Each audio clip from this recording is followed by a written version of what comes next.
উপরে হবে 1300-1090 উপরে হবে। কেউ 80 লাখ টাকা প্রেগনেন্ট মহিলা, তার হাজবেন্ড নেই, উনিও দিয়েছে, তার সব বিক্রি করে সে বিদেশ যাবে। সবাই 80 লাখ, আমার 35 লাখ, অলমোস্ট 7 লাখ, মানে 40 লাখ টাকা উপরে চলে গেছে, 50 লাখ 60 লাখ। ওনারা যেভাবে বলে জানেন, ওনারা যেভাবে বলে যে আমাকে পাঠাবি, ওনারা বলে এখন বলে যে আমার মনে হয় কি এখন বলতে আমি এখনই যাবো গা। ওদের মুখের ভাষা হলো এটা, মিনি হলো ভাষা ছাড় খারাপ, হিমেল ছাড়ও আছে।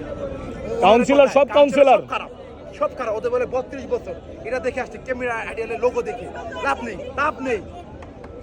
এখন আপনারা দয়া করছে আপনারা টাকাটা উদ্ধার করে দেন, আমরা আজকে যাবো না টাকা না বুঝুন। আপনারা বলেন সব তো বললাম ঠিক আছে, দেশ থেকে যেন পালাতে না পারে। আবার আমার কিন্তু আমার আগের রিপোর্ট আমার 10 জন লোক আপনাদের কাছ থেকে তো ফোন করেছে। কে বলছেন সেই মানুষটাকে আপনি একটু আইডেন্টিফাই